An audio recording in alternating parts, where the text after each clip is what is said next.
Listo. Bueno, entonces miren, aquí hay, digamos que hay una serie de elementos que son fundamentales, que lo que pasa es que el mundo de la computación cuántica, como está basado en la mecánica cuántica, tiene una cosa muy particular y es que va de una manera como muy fuerte y muy radical contra la intuición, contra lo que uno esperaría, porque sobre todo cuando uno le dicen computación, uno está pensando en otras cosas totalmente distintas, ¿no es cierto? Cuando le dicen computación, está pensando en algoritmos tradicionales, está pensando en bits, en bytes, en expresiones lógicas y todo eso, ¿no es cierto? Entonces, aquí pues cambian las cosas. En el fondo no cambian radicalmente, pero es muy, muy en el fondo porque miren que llega una cosa que, perdón un minutico.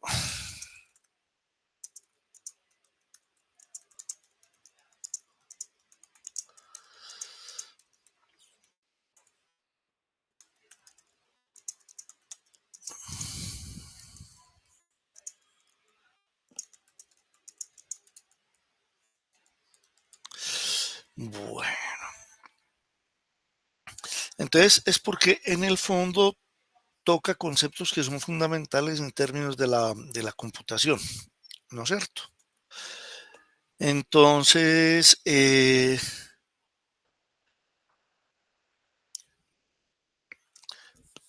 o mejor decir, eh, aquí, si uno hace la analogía con la computación clásica, en la computación clásica todo se representa en términos de ceros y unos y las operaciones son operaciones lógicas, ¿no es cierto?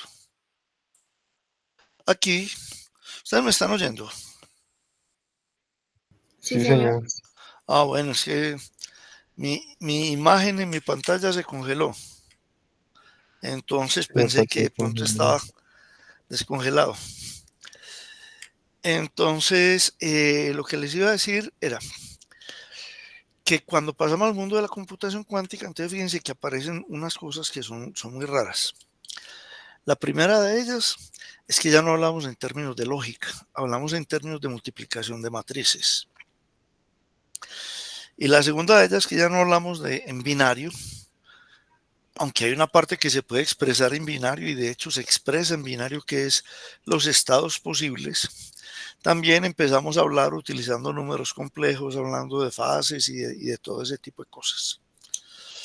¿No es cierto? Entonces ese es como un elemento que aparece ahí. En el tema de la computación cuántica vamos a tenemos que formar las cosas matemáticamente. Deme un minutico.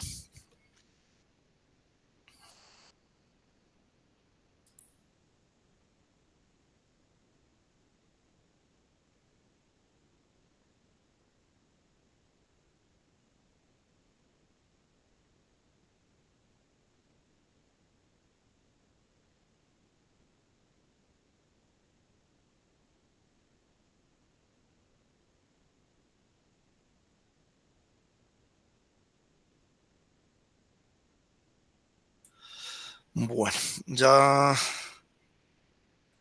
estoy otra vez por aquí. Ahí me ven con la cámara, ¿no? Sí, Sí, señor. señor. Bueno, entonces, fíjense que en, en lo que hicimos con el algoritmo de Simon, había un par de cosas que son claves. Hay una que es fundamental en la parte de computación cuántica y es ese uso de funciones oráculo, ¿no es cierto? Sí, la función oráculo es una forma de transformar una función para que tenga inversa y para que pueda ser incorporada en procesamiento cuántico, ¿no es cierto? Ese tema, no sé si les queda claro cómo funcionan las funciones de oráculo y por qué se da eso, o si prefieren que miremos un poquito esa parte como para entender qué es lo que hay detrás de eso.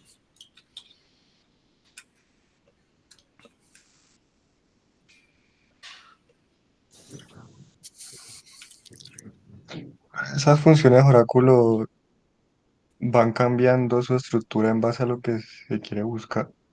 Sí, o sea, la función oráculo, digamos que desde el punto de vista de la computación cuántica, uno lo que hace es construir una matriz unitaria cuya evaluación corresponda a la evaluación de la función. Pero entonces fíjate que ahí aparece una limitante que es muy importante, y es que yo tengo funciones que pueden ser constantes, tengo funciones que pueden ser funciones balanceadas o funciones que no necesariamente tienen inversa, ¿no es cierto? Pero resulta que si yo la represento mediante una matriz, esa matriz tiene que ser unitaria y por lo tanto tiene que tener inversa, ¿no es cierto? Entonces,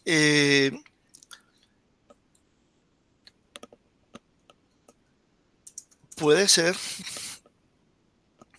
si les parece, pues yo les comparto una presentacioncita para que ustedes me digan eh, y hagamos un ejercicio. Yo los voy a poner a pensar un ratico, ¿les parece bien?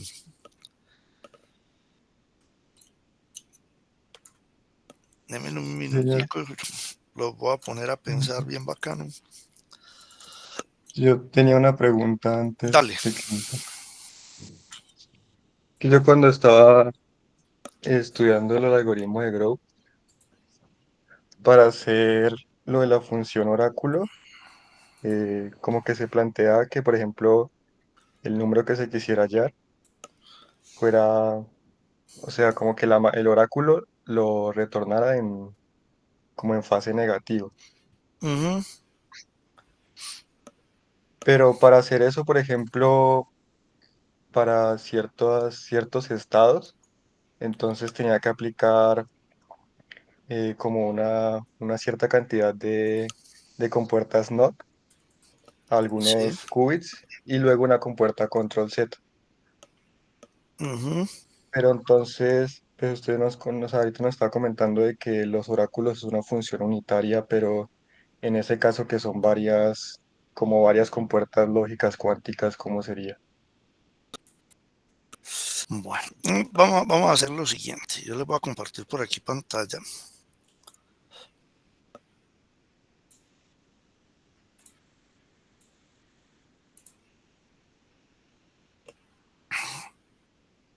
Listo.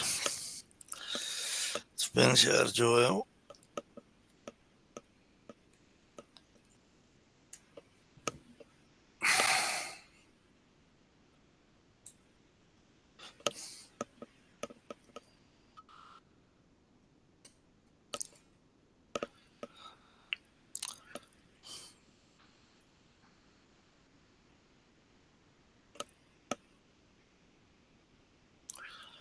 Bueno, vamos a tratar de hacer este ejercicio. Listo, esperen ya. ¿Ven lo que hay ahí?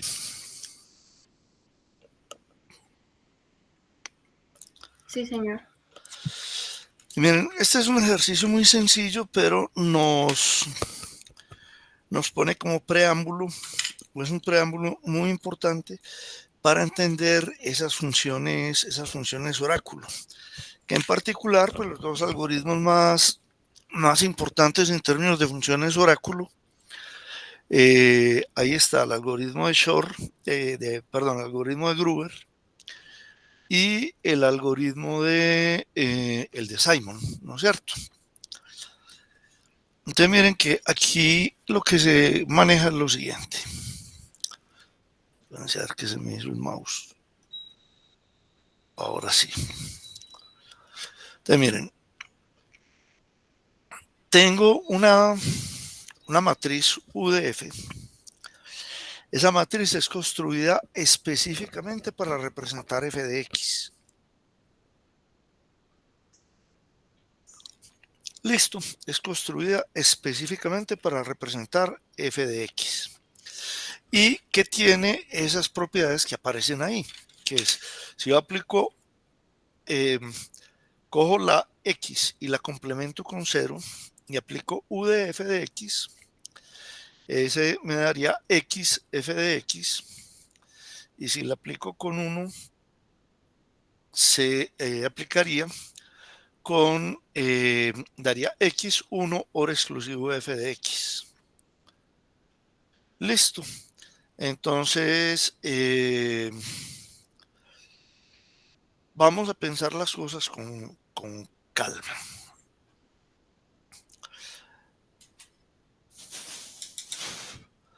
Bueno, en primer lugar, ustedes recuerdan qué quiere decir esta notación. La barra X y ese como mayor que abierto.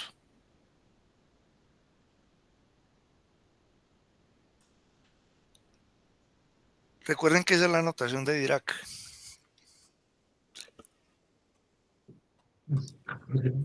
Que se representa como un ket, ¿no? Ese, Que es ese un es vector. un ket. Es un vector. ¿Qué tipo de vector? ¿Columna o fila?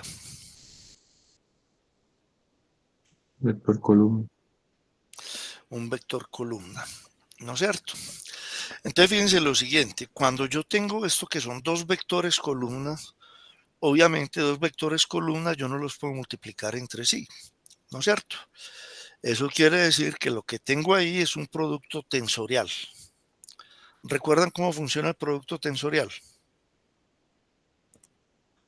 Es el mismo producto de Kronecker que uno trabaja en álgebra lineal. Se multiplica cada elemento del primer vector por el vector, por Por el el segundo segundo, o sea vector. que la dimensión, el resultado de esa multiplicación es de una dimensión más alta. De hecho, es el producto de las dimensiones de los dos elementos que yo esté multiplicando. Si son vectores, entonces es vectores, por ejemplo, en este caso que son columnas. En columna sería 1 por 1, seguiría siendo un vector columna, pero en filas, si es m por n, daría m, si es m y n, daría m por n, ¿no es cierto? Entonces, eso es importante entenderlo porque aquí lo que se utiliza es una notación abreviada de la donde tengo una x que es una función y tengo una x que es un estado, y f de x es el valor de una función que le voy a aplicar a ese f de x. Listo. Entonces, miren lo siguiente. Traten de hacer el siguiente ejercicio. Vamos a hacer que f sea una función que va de 0,1 a 0,1, ¿no es cierto? O sea, del conjunto 0,1 al conjunto. ¿Cuántas funciones diferentes puedo construir yo que vayan de 0,1 a 0,1?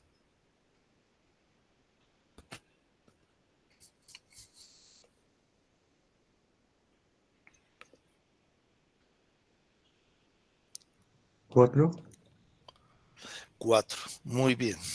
Esas 4 son la función constante 0. O sea, 0 va en 0 y 1 va en 0. La función identidad 0 va en 0 y 1 va en 1.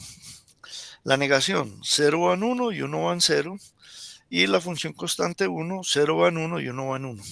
¿No es cierto? Entonces vamos a trabajar que esta x de acá es un 0 o un 1. ¿No es cierto? Y f de x, entonces tengo que escoger cuál de las 4 funciones va a ser. ¿Cuál de las 4 funciones quieren que trabajemos? La función identidad, la función constante, la función constante 0, constante 1, la negación. ¿Cuál prefieren?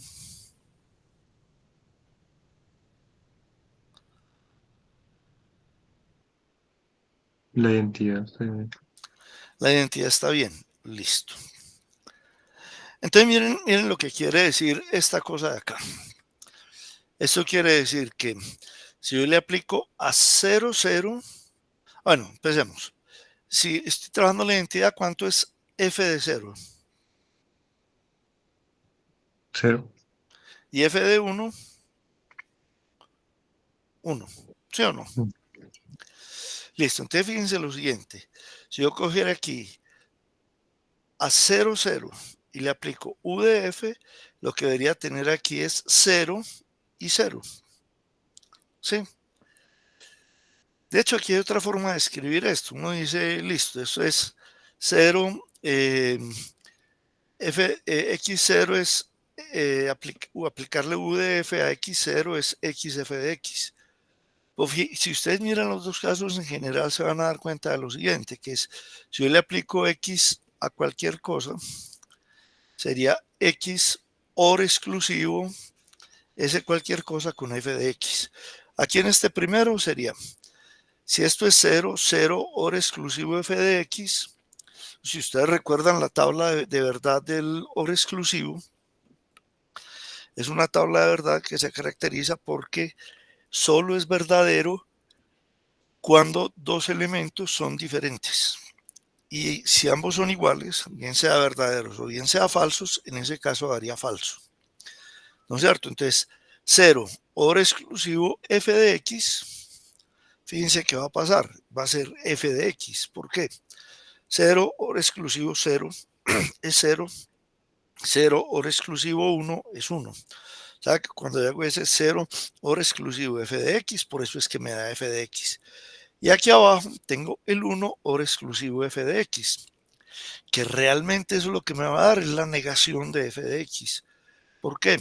Porque si f de x vale 1, 1 or exclusivo 1 me da 0. Y si la f de x vale 0, 1 or exclusivo 0 me da 1. ¿Queda claro eso o no?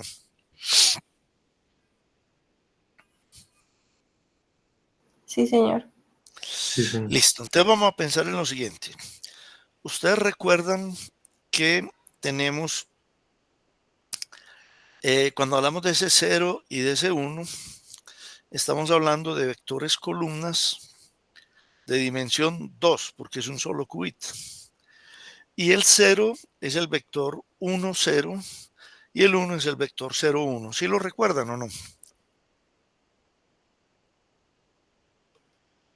Sí, señor. Listo, entonces, ¿cómo hacemos para construir u de f tal que x de 0, 0 me dé 0, f de 0, x de 0, 1 me dé 0, negación de f, perdón, me dé x, o sea, 0, negación de f de 0, f de, cuando x vale 1 me daría u de f aplicado 1, 0 me daría 1, f de 1, y x aplicado, u de f aplicado a 1, 1 me daría 1 la negación de f de 1. ¿Cómo se les ocurre a ustedes que podría ser eso?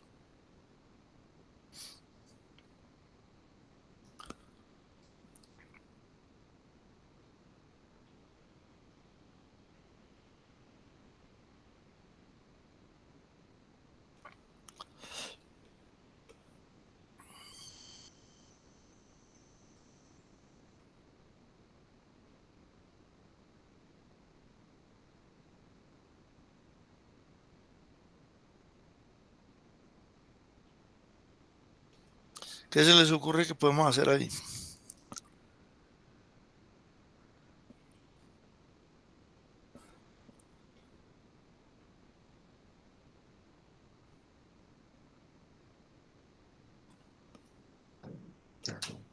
Para hallar la matriz que se relaciona a VF, Empecemos. ¿Qué dimensión tendría esa matriz?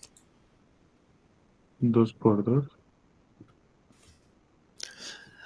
Ah, no, mentira. ¿Seguro? No, 4 por 4.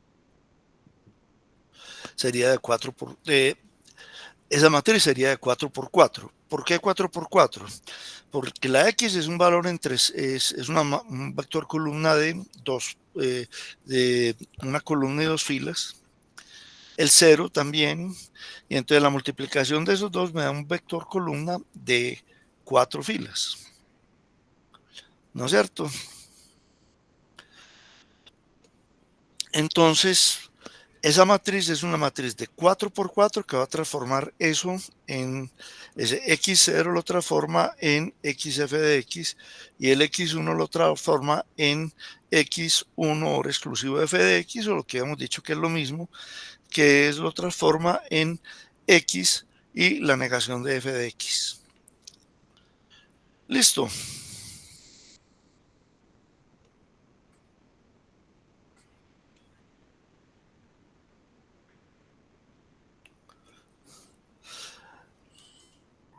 Sí, señor.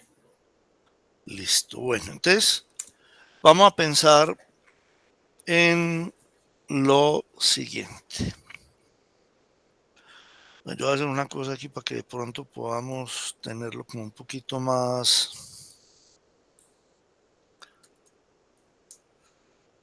interesante.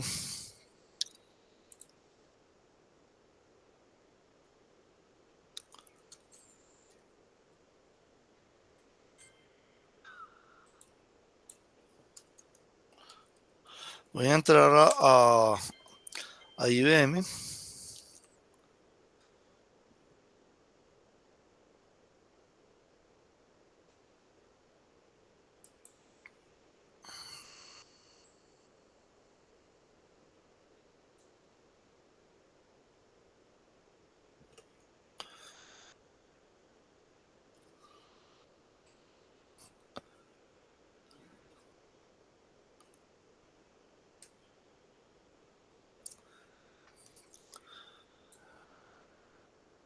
Vamos a ver.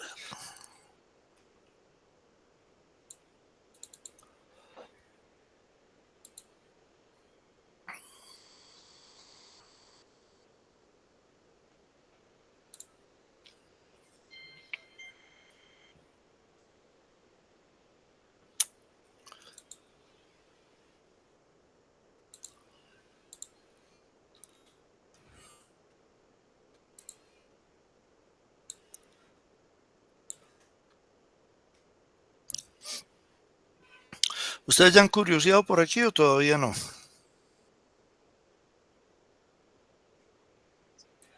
Pues, he utilizado el Quantum Compose. Perfecto. Has utilizado el Quantum Composer. Vamos a ver que esto parece que me lo cambiaron. Planta, es que no es muy complicado de...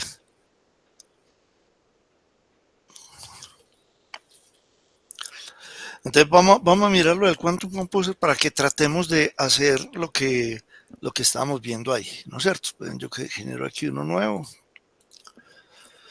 Entonces, vamos a pensar en varias cosas. Lo que tenemos ahí es con 2 qubits nada más, ¿no es cierto? Entonces voy a quitar esto para que queden nada más 2 qubits. Listo.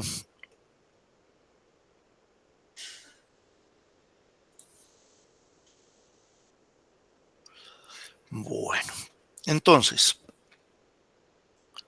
ustedes ven, yo no sé esto aquí por qué no actualizo.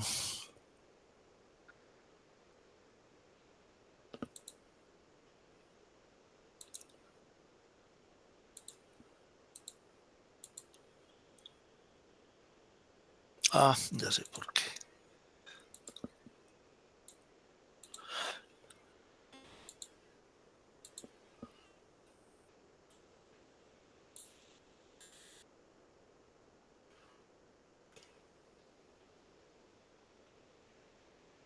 Bueno, entonces vamos a ubicar aquí en el lado izquierdo. En el lado izquierdo, donde estoy hablando, están los 4 estados posibles que yo puedo obtener con dos qubits. El 00, 01, 10 y 11. ¿No es cierto? Entonces, ¿cuál es la idea? Yo tengo que construir aquí una matriz. Esa matriz lo que tiene que hacer es, ustedes me dijeron que trabajáramos con la función identidad, ¿no es cierto? Sí, señor. Entonces la función identidad va a coger el 0, lo va a llevar en 0 y el 1 lo va a llevar en 1. Listo. Entonces, vamos a ver si me siguen esta línea de razonamiento, porque hoy estaba con una convocatoria de conciencias y no traje la tabletica. Entonces, esperen a ver si nos identificamos con lo que hay que hacer. Voy a construir aquí una lista. Se me hizo esto.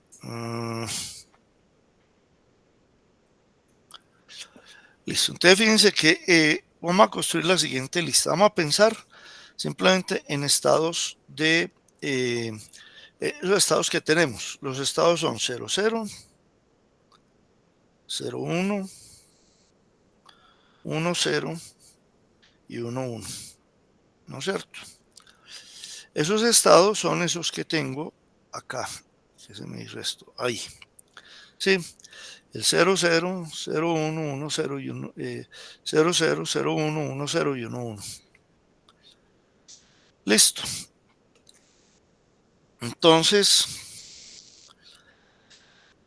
¿qué vamos a hacer?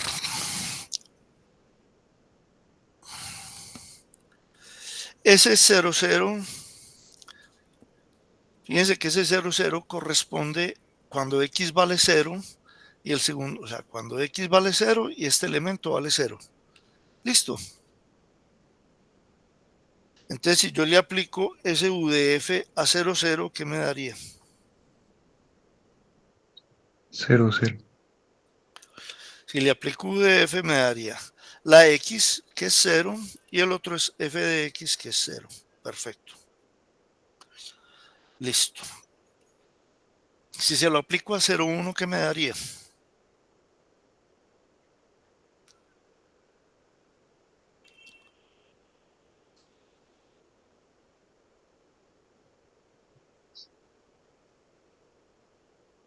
Cero, cero también. No.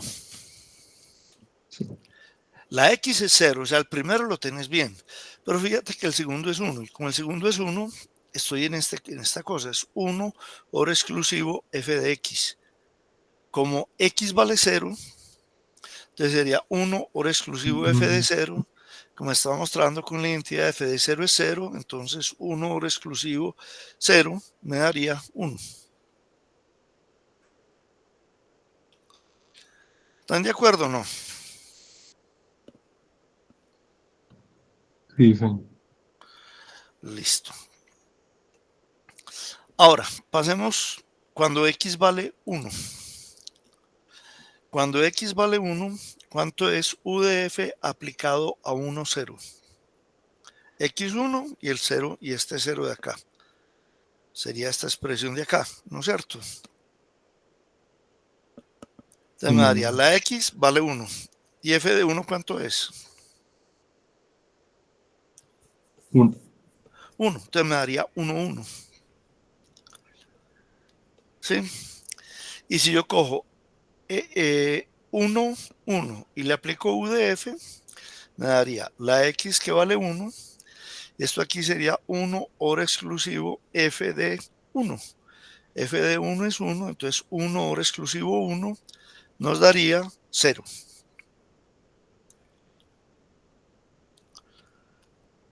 Listo. Entonces, ¿qué hace la matriz UDF? La matriz UDF lo que hace es que el 0, 0 lo deja en 0, 0. El 0, 1 lo pone en 0, 1. El 1, 0 lo transforma en 1, 1. Y el 1, 1 lo transforma en 1, 0. ¿Estamos de acuerdo hasta ahí?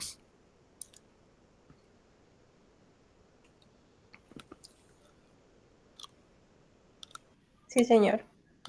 Listo. Entonces, ¿qué matriz es esa?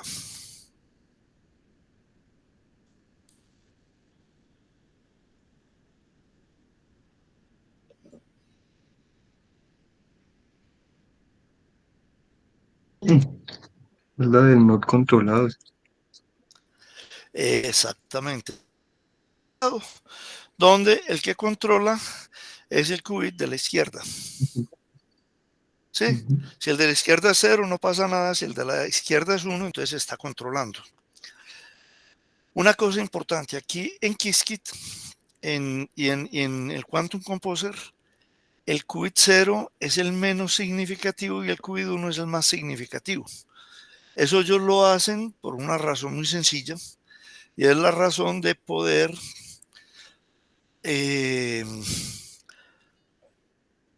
interpretar los estados de la misma manera como lo interpretamos nosotros en el binario.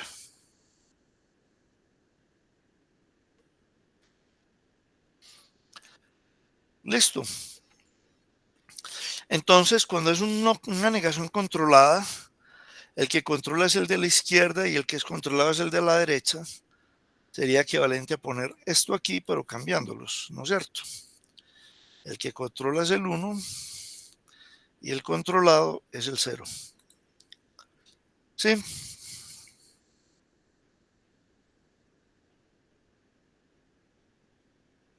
Sí, señor.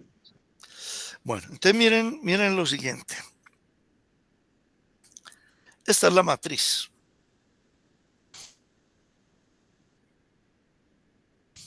Primero, el estado inicial de un sistema cuántico, en computación cuántica, siempre es 0. ¿No es cierto? Uno se puede preguntar, ¿por qué siempre 0? Y hay un par de razones de fondo. La primera, el 0, lo que se considera estado 0 acá es el estado de reposo del sistema. Y en estos sistemas cuánticos, si yo dejo el sistema, lo dejo que repose, durante un tiempo él llega a ese estado de reposo. O sea, se excitan los fotones o los electrones, lo que estemos utilizando para representar información, y después de un tiempo ellos van a regresar a su estado base. Entonces, ese 0 es el estado base de esos elementos, ¿no es cierto?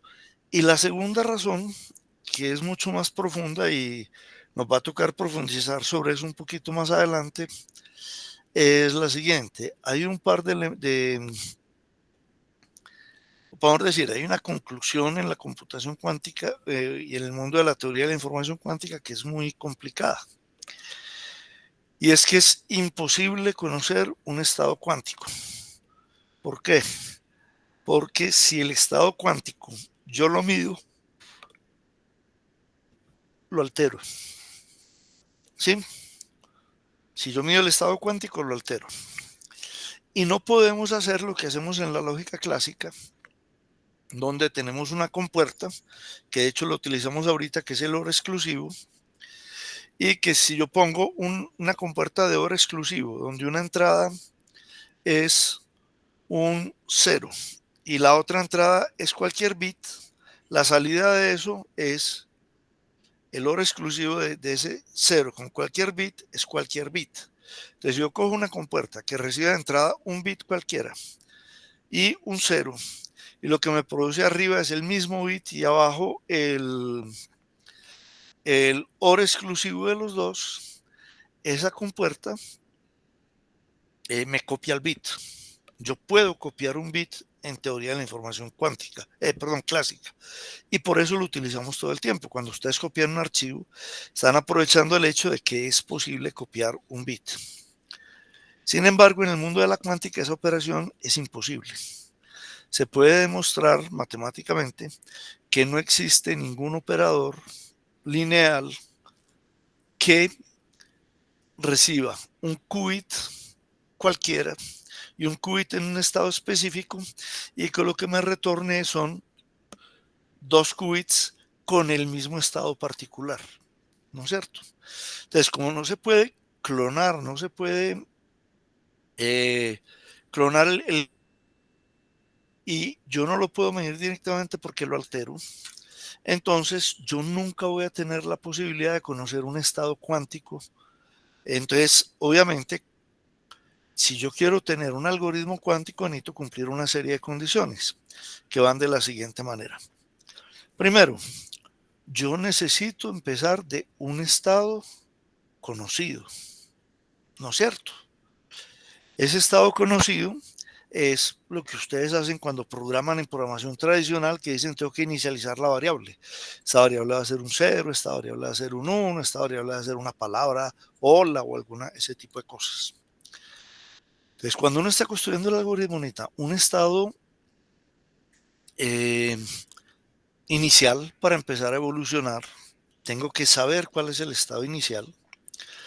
Tengo unos operadores, que en este caso son operadores unitarios, son matrices unitarias. Y finalmente realizo la medición.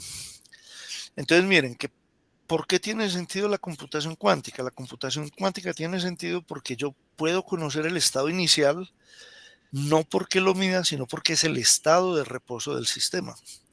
Entonces yo digo que el sistema repose y entonces ya sé que ese es el punto de partida para empezar, y ese estado de reposo lo llamamos cero. ¿Por qué lo llamamos cero? No hay ninguna razón especial para eso. Básicamente el trasfondo ahí es el siguiente. Si ustedes recuerdan, en álgebra lineal, si yo tengo un espacio y tengo una base de ese espacio, como los elementos de la base son independientes entre sí, y más si la base es ortonormal, entonces yo puedo combinar esas bases en el orden que yo quiera y no pasa nada. El espacio sigue teniendo las mismas propiedades porque son independientes entre sí. Entonces, aquí lo que se hace, y es la convención en computación cuántica, es que llamamos ese estado de reposo, a partir del cual empieza el proceso del sistema, lo llamamos el estado de puros ceros. Por eso ustedes ven aquí que el estado es 0, 0. ¿No es cierto? Entonces miren lo siguiente. Si yo tengo que el estado inicial es 0, 0, el estado que me produce a la salida es 0, 0. Voy a poner 0, 1. Voy a poner este valor aquí. Y si ustedes miran, entonces la entrada que tengo, a la entrada tengo 0, que es el de la izquierda, 1, que es el de la derecha, porque aquí sí una negación, la negación de 0. Y entonces la salida es 0, 1. Vamos a poner el 1, 0.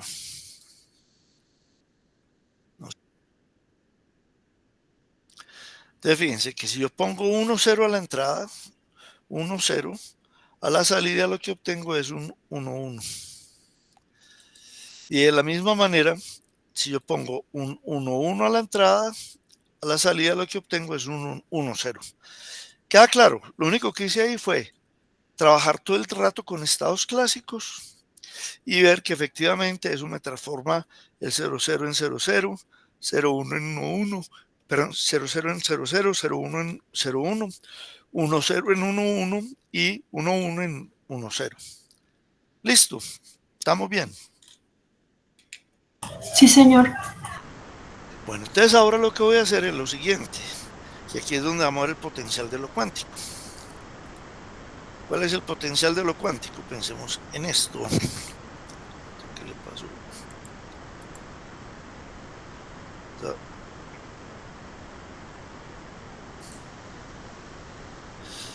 Ay,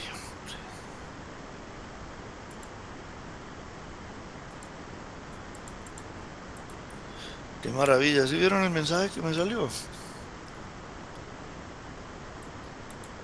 No, no sé.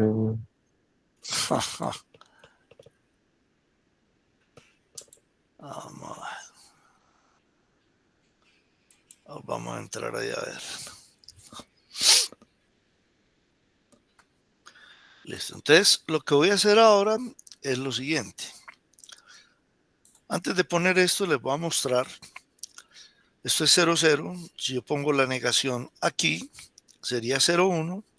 Si pongo la negación aquí, sería 1, 0. Y si pongo estas dos negaciones, sería 1, 1. Listo. Entonces, ¿en qué consiste el famoso tema de la superposición? Si aplico la compuerta de Hadamard y aplico la compuerta de Hadamard, fíjense que aquí tengo 0, 0, pero aquí tengo el 0, 0, tengo el 0, 1, tengo el 1, 0 y tengo el 1, 1. Listo.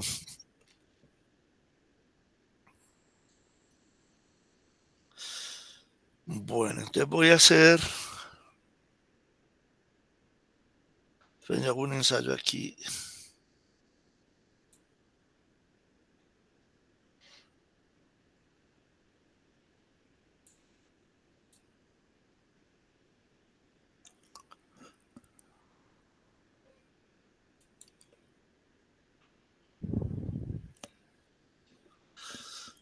Lo voy a dejar así, voy a poner ese Z ahí por ninguna finalidad práctica, sino simplemente para que me cambie la... espérense, lo voy a poner más bien por acá. Si pongo el Z aquí. Listo. Voy a poner ese Z ahí, voy a poner aquí una barrera.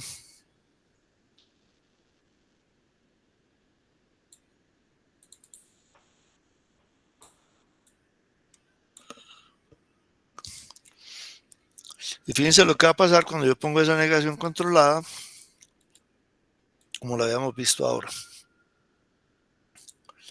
¿Sí o no? Fíjense.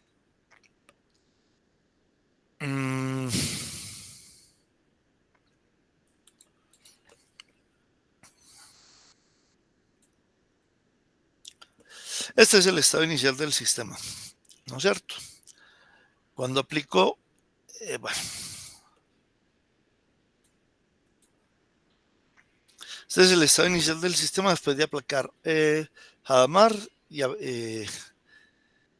aquí el estado inicial del sistema, aquí aplico Hadamard.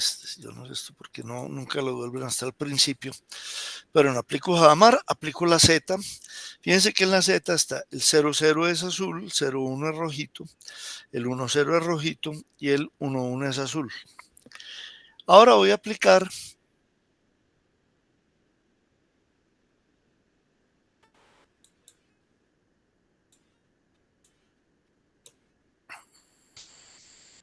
esto parece que no lo han acabado de inventar. Bueno. Entonces, aquí está el Z. Rojo, perdón, azul, rojo, azul, rojo. ¿No es cierto? Cuando viene a aplicar esta compuerta controlada, aquí tengo la barrera, voy a aplicar esta de acá. Y fíjense lo que pasó. El 00 se mantiene azul, el 01 se mantiene en rojo, pero el 10 pasa a ser rojo, que era el anterior 11, y el 11 pasa a estar en azul, que era el anterior 10.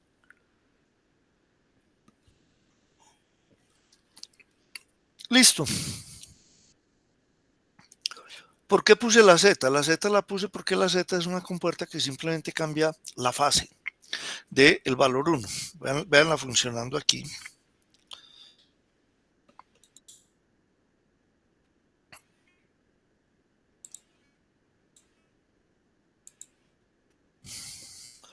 Fíjense que lo único que hace es coger este y le cambia la fase, ¿no es cierto? Le cambia la fase. Aquí está ángulo de...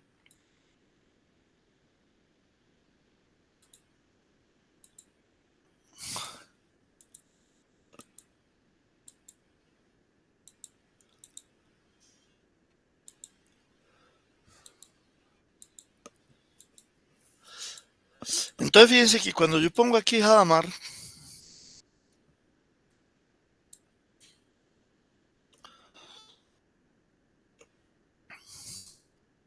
¿qué es lo que estoy haciendo? Lo estoy poniendo en superposición, ¿no es cierto? Lo estoy poniendo en superposición y entonces cuando aplico este valor aquí, este valor cambia, cambia algunos de posición, ¿sí? Déjenme yo hago una cosa aquí.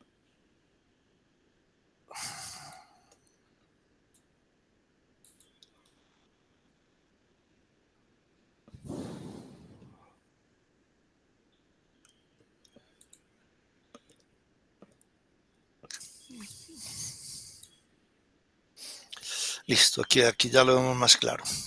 Te voy a quitar este. Listo. Fíjense cuáles son los colores iniciales. Este verdecito o gris, como lo ven ustedes, es 0, 0, 0. El 01 es el moradito. El rosado es 1, 0. Y este como café es 1, 1. Listo. ¿Qué pasa cuando pongo aquí la compuerta?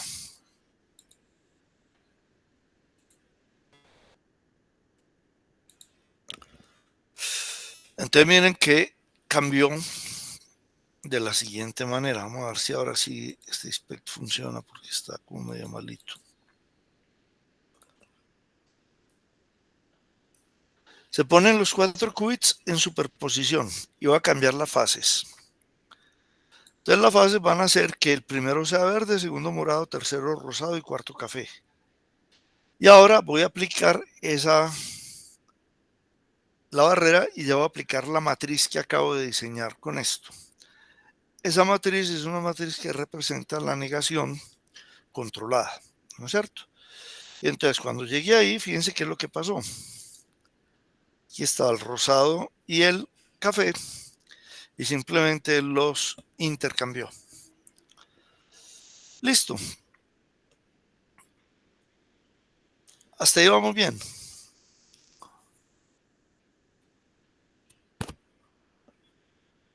Sí, señor. Es una pregunta. Dale. Lo de las fases es qué dirección toma el vector de ese estado. Sí, porque acordate que la amplitud de cada estado, o sea, el coeficiente que está asociado con cada estado, es un número complejo. Es un escalar, pero es un escalar complejo. Y por lo tanto, ese escalar complejo tiene asociada una magnitud y tiene asociada una fase.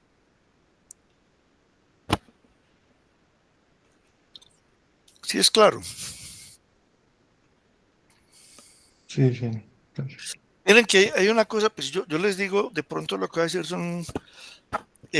pueden ser barbaridades, Juan Francisco me puede regañar, pero es como lo siguiente, miren, cuando ustedes tienen la recta de los reales, cada punto en la recta de los reales se puede representar mediante un vector que va desde cero hasta el punto de la recta, ¿no es cierto? Y ustedes sobre los reales pueden sumar los vectores, pueden multiplicar un vector por una constante, que si es mayor que cero están amplificando el vector, pues, si es mayor que uno, si es menor que uno, el valor absoluto de esa constante, están reduciendo el vector y pueden multiplicar por menos uno. Si yo estoy representando los números reales como vectores que van desde cero hasta la posición del punto, geométricamente, ¿qué hace ese menos uno?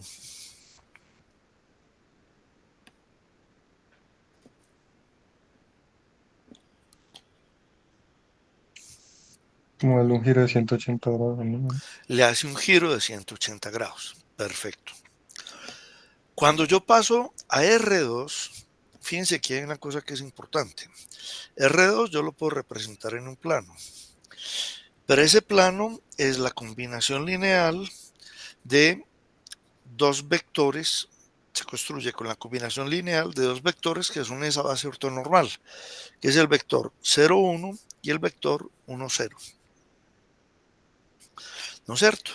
Pero la clave ahí es que ese par de dimensiones son independientes entre sí, o sea, lo que pasa con una no tiene nada que ver con la otra. Cuando uno pasa a los números complejos, el plano, los elementos de ese plano van a ser simplemente vectores. La parte real, la parte imaginaria en el mundo de los complejos no son independientes entre sí.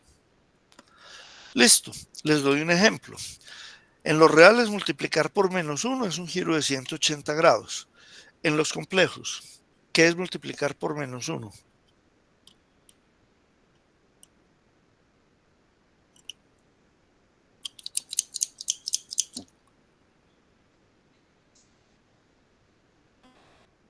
Sí, 90 grados, ¿no? Es lo mismo, es una rotación de 180 grados. ¿Qué es en el mundo de los complejos multiplicar por i, interpretado geométricamente?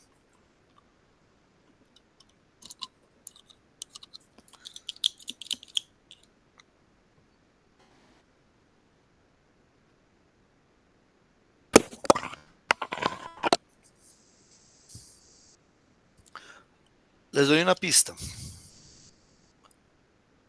¿Cuánto es 1 por i? Y ¿Cuánto es i por i? menos uno. Da menos 1. ¿Cuánto es menos 1 por i? Menos i. Menos i. ¿Y cuánto es menos i por i?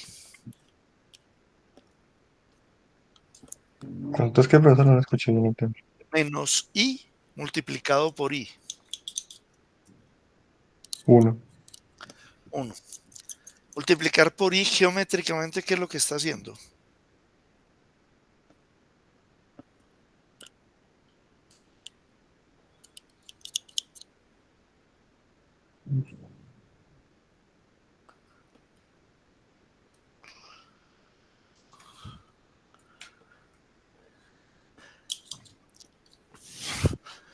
Les doy una pista. Me dijeron que menos 1 por i, ¿cuánto da? Perdón, que 1 por i, Menos ¿cuánto da? i. I. ¿Y cuánto es i por i? Menos 1. Bueno, dijimos que multiplicar menos por menos 1 era una rotación de ¿cuánto?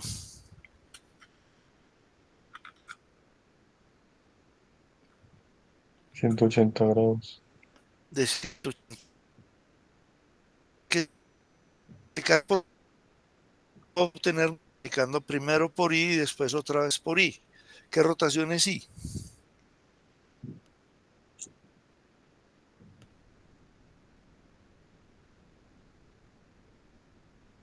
De 90. De 90. Exactamente. Si ustedes dibujan el plano complejo, tienen el 1. Voy a llevar que esto aquí otra vez se me volvió a morir la cámara. Ustedes tienen el 1 y menos 1 menos i y 1. Cada vez que multiplican por i están rotando 45 grados. Perdón, 90 grados. Rotar 45 grados sería multiplicar por qué.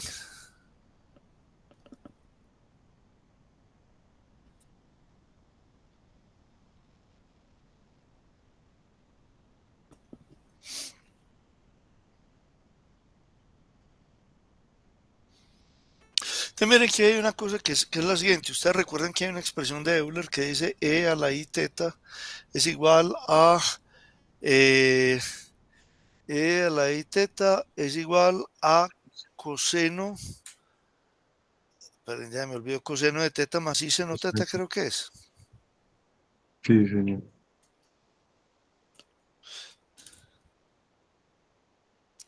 ¿No es cierto? Entonces fíjense que cuando uno tiene eso, lo que encuentra es, sí, e a la i teta es coseno de teta más i seno de teta. Esa expresión, digamos que es una expresión que nos permite entender esos números complejos de la siguiente manera. La magnitud del número complejo es el componente imaginario al cuadrado más, o sea, raíz cuadrada del componente imaginario al cuadrado más el componente real al cuadrado. ¿No es cierto? Es teorema de Pitágoras. Y el ángulo que ese vector forma depende de ese valor de la i. ¿No es cierto? Fíjense que de hecho de la expresión de Euler viene ese famoso e a la i pi e a la i pi más 1 es igual a 0. ¿Sí lo recuerdan? Sí, señor. Bueno, entonces fíjense que esos valores que nosotros tenemos son valores complejos. Cuando hablamos aquí de esto, cuando hablan del, fíjense, este estado 0,0, eso es la amplitud de ese estado es un número complejo. ¿Sí? Ese número complejo, ¿qué propiedades tiene? Lo que aquí aparece como amplitud es la norma de ese vector, o sea, la magnitud de ese vector, y el ángulo de fase es cuánto está girado ese vector sobre comparado con el eje real, ¿no es cierto? Tenemos esta información de tener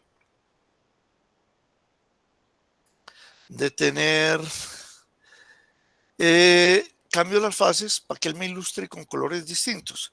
Fíjense que todos estos tienen la misma amplitud, pero la fase aquí son 7 pi cuartos, 5 pi cuartos y 3 pi cuartos.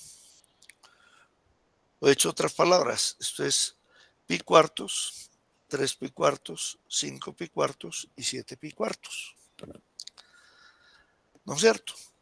Cuando se hace la medición en cuántica, lo único que es relevante es la magnitud. O sea, en este caso, todos estos serían igualmente equiprobables, pero obviamente en la medida en que interactúen estados, o de otra forma estados, dependiendo del ángulo, puede que haya valores.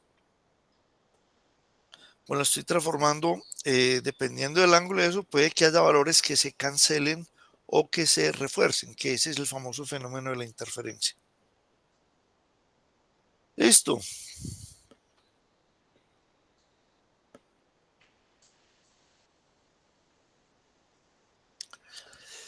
Entonces, fíjense lo que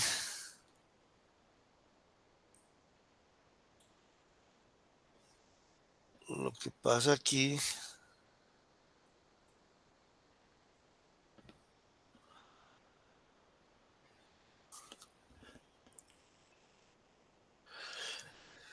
Lo que va a pasar aquí es, ¿cuáles son los estados iniciales?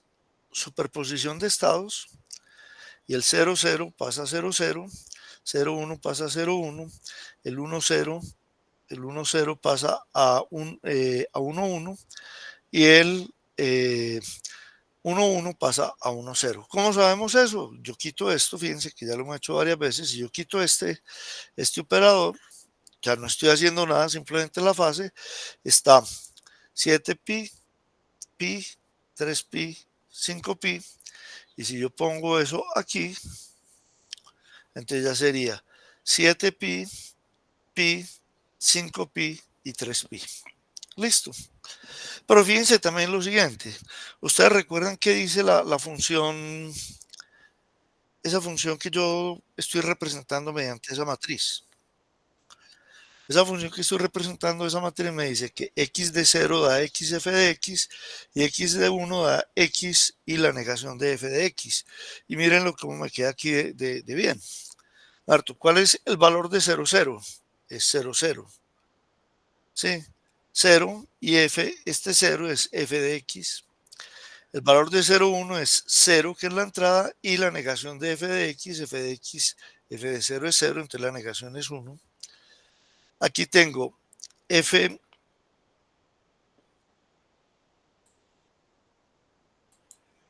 tengo antes, y aquí tengo no aplicado todavía la compuerta, entonces 0, 0 va en 0, 0. 0, 1 va en 0, 1.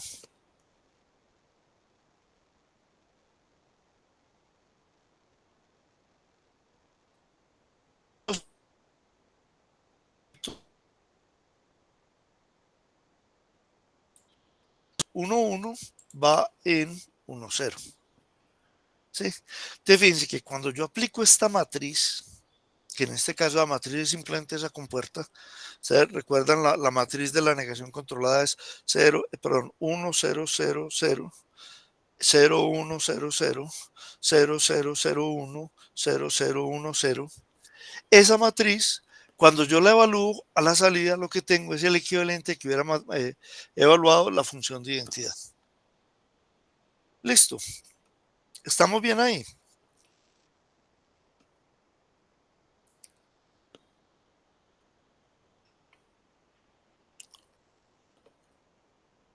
Sí, señor. Listo. Entonces, hagamos una cosa. Escojamos otra matriz para que lo hagamos de esa manera. Otra función. ¿Qué función quieren?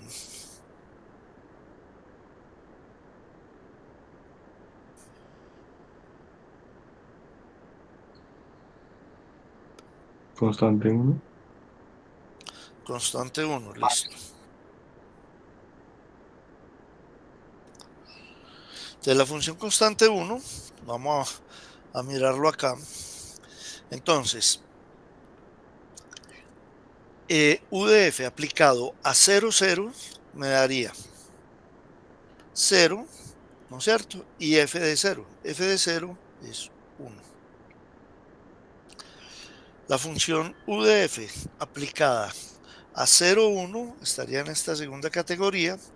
Eso me daría el 0, que es el valor al que le apliqué, y el otro es 1 OR exclusivo f de 0. F de 0 es 1, entonces me daría 1 OR exclusivo 1, eso me daría 0. Luego tengo 1, 0, 1, 0, OR exclusivo. Entonces, x vale 1, esto es 0, entonces la salida me da el mismo 1. Y como es 0, entonces me daría f de 1, que es 1. Y 1, 1 me da el mismo 1 a la salida y la negación de f de 1, que es 0. Si ustedes hacen ese ejercicio, entonces, ¿qué les da? Les da f de 0,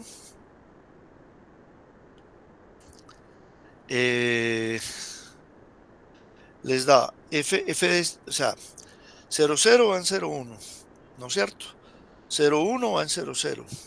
1, 0 va en 1, 1 y 1, 0 y 1, 1 va en 1, 0. ¿Estamos de acuerdo o no? Sí, señor.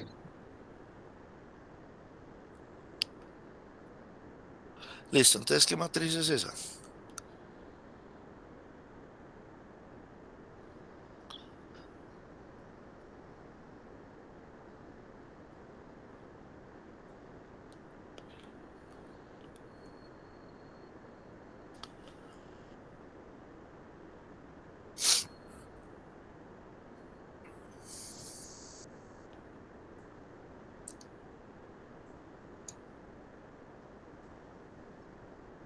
Nada, pues en la diagonal serían unos, pero en los dos últimos como que se intercambian, como si fuera un not. Fíjate que en este caso en particular la diagonal no serían unos.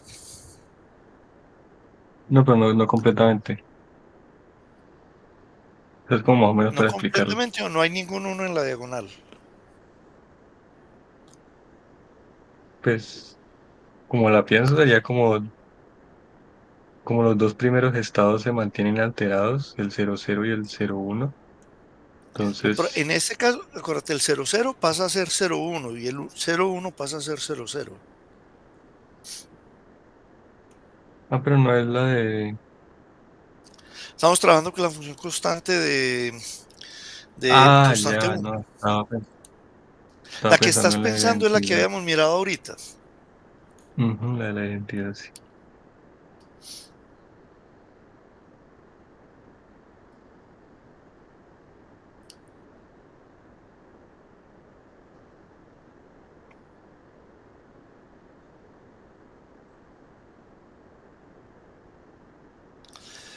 Mira, mira la que no es tan complicada. Tengo 00 va en 01, 01 va en 00, 10 va en 11 y 11 va en 10. ¿Esa matriz qué hace?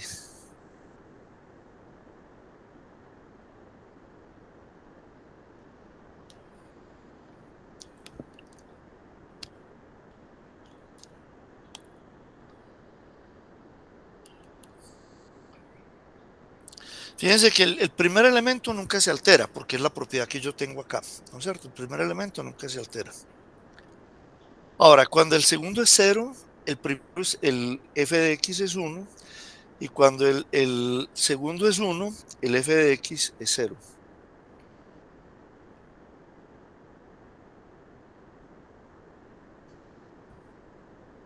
Ah, sí, sí, sí.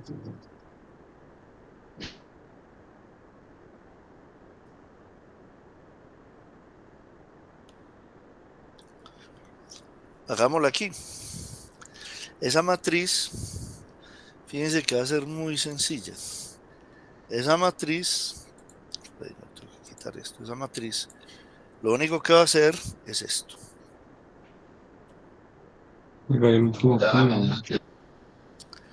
El primer qubit se mantiene y el segundo siempre lo está invirtiendo.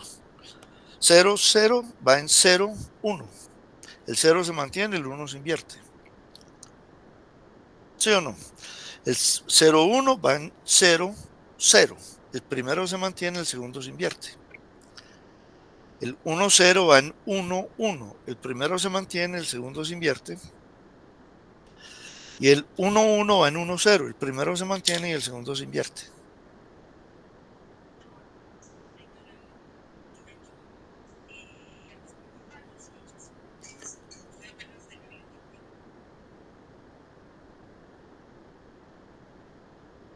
Lo voy a poner para que vean, aprovechando el tema de los colores, el tema de las fases. Entonces miren que es lo siguiente, si yo le digo que voy a inspeccionar esto, entonces, ¿qué es lo que va a pasar? Fíjense, inicialmente están en Hadamar, todos iguales.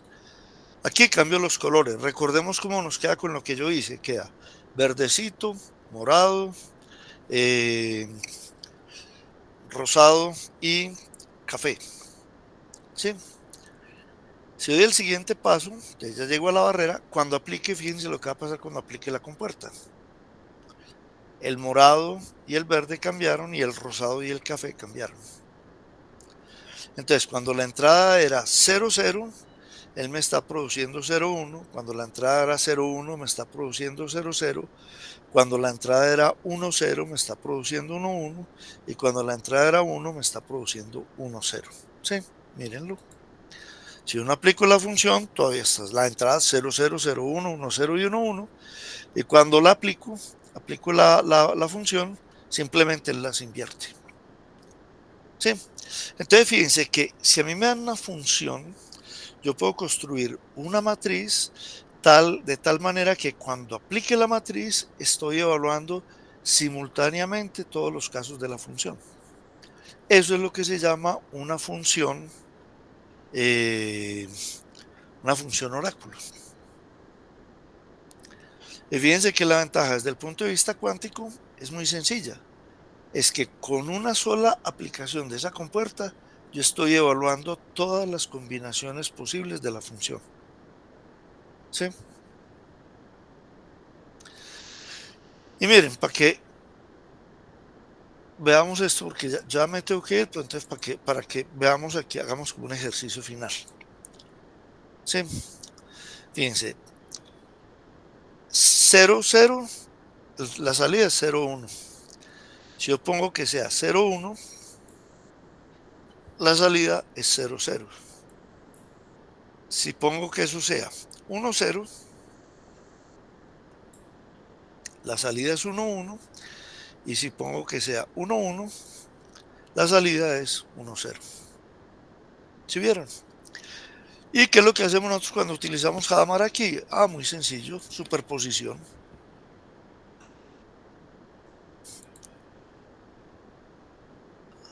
No me digan que esto se volvió a bloquear o no.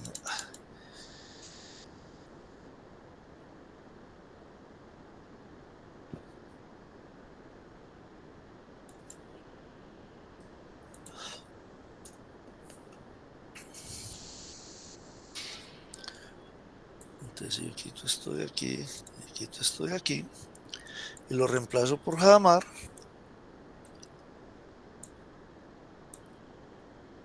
lo que tengo es la evaluación de las 4 combinaciones simultáneamente. Ese es el sentido de la función oráculo. Entonces, la tareita que les voy a poner es esta, que dada esa matriz, demostrar que x con menos produce menos 1 a la f de x por x menos. Listo. Voy a hacer una cosa aquí que es la siguiente.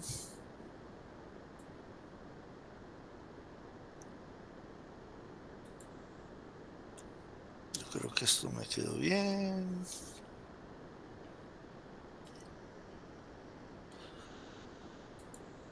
Ah, se los voy a mandar por WhatsApp. Listo.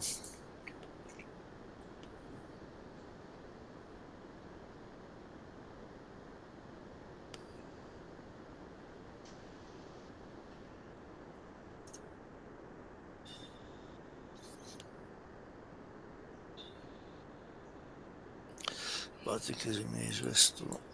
Universidad del Valle.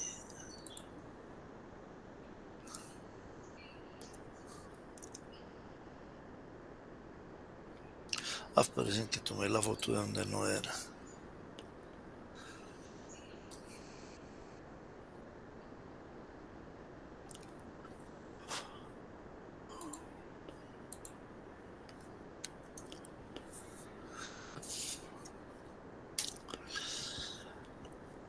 Listo.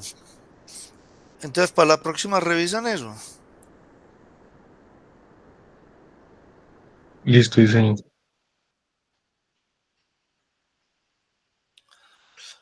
Bueno,